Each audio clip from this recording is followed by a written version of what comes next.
What's up, guys? Rob Adams here for Shutter Mag, and today we're talking about 4 lighting scenarios that'll help your next shoot to look better. The 4 different styles I'm going to show you here today are, they're sort of oversimplified, but it's just meant to give you an idea of how you can go about lighting these certain scenarios. So the first one I'm going to talk about is interviews. A lot of documentary films, you have talking heads, and a lot of commercial videos, you end up with somebody explaining something on camera, and you want to make that shot look as good and as appealing as possible. So my 3-point interview lighting setup is a large key light, usually just coming from one direction, and then my fill light is bouncing off some sort of a card or a V-flat, so I usually take another direct light source and bounce it off of a V-flat or a V-card back into my subject for a little bit more fill, and then I use a top hair light or a rim light, if you will, just to kind of separate the subject from the background. There's a lot you can do to kind of make this look good, and you're gonna have to play around and make it look as good as possible. You may want to use some sort of a bounce card underneath the subject to bounce catch light back up into their eyes and into the under eye regions.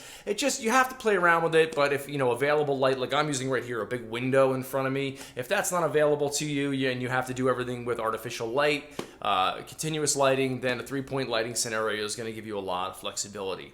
The next lighting scenario I'm going to talk to you about is green screen. Now, green screen can be a real pain in the ass if you don't do it correctly.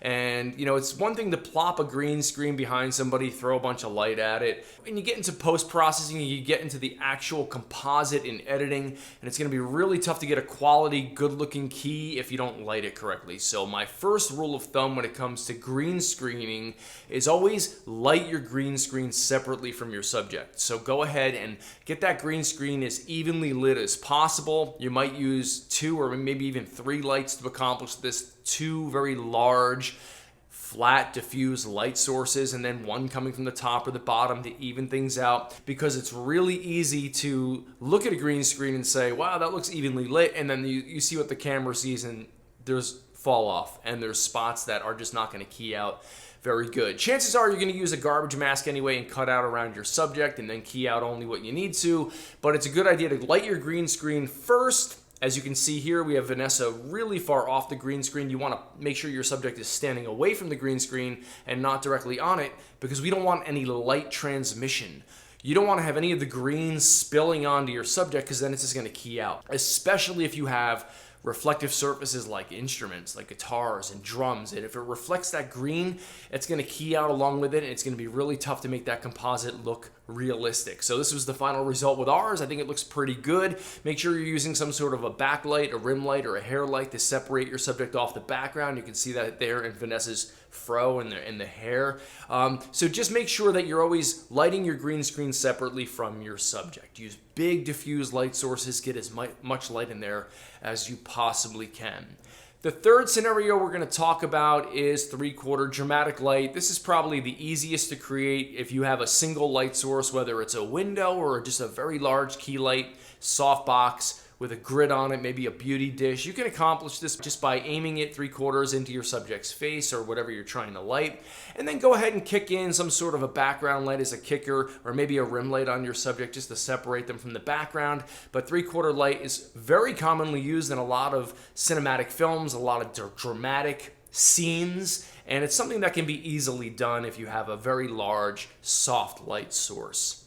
The fourth scenario we'll talk about is fashion lighting or product lighting. This is where you need things to look light, airy, flat, soft, beautiful, diffused. What you want to create, and if you're indoors, it's going to be a little bit more difficult than outdoors, but indoors, you just want to create a big light box. So start with 2 very large light sources, diffuse from the front. Just try to flatten in and splash as much light in as possible, and then you want to try to fill in either the background or just add light to the sides of your subjects with big V-flats or bounce lights or maybe even a window. But you want to try to get that scene as evenly lit and as flat as possible, so you can just expose in camera for the available light or all the light that's on your stage, and you'll get this nice, flat, beautiful, even lighting. Products, beauty, faces, fashion, high fashion. If you really want to dial it up a notch, bring in a really high-powered kicker to kick in some sort of a rim light or some sort of a side light to bring dimension back into a face rather than everything just being so soft and flat. Here's a bonus for you.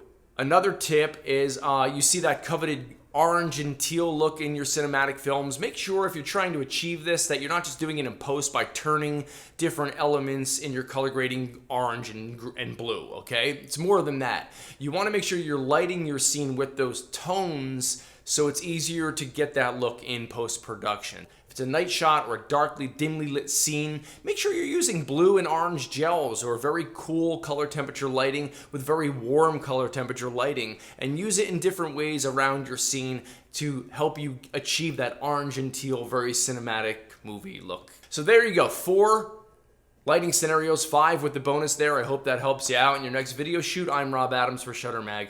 Until next time.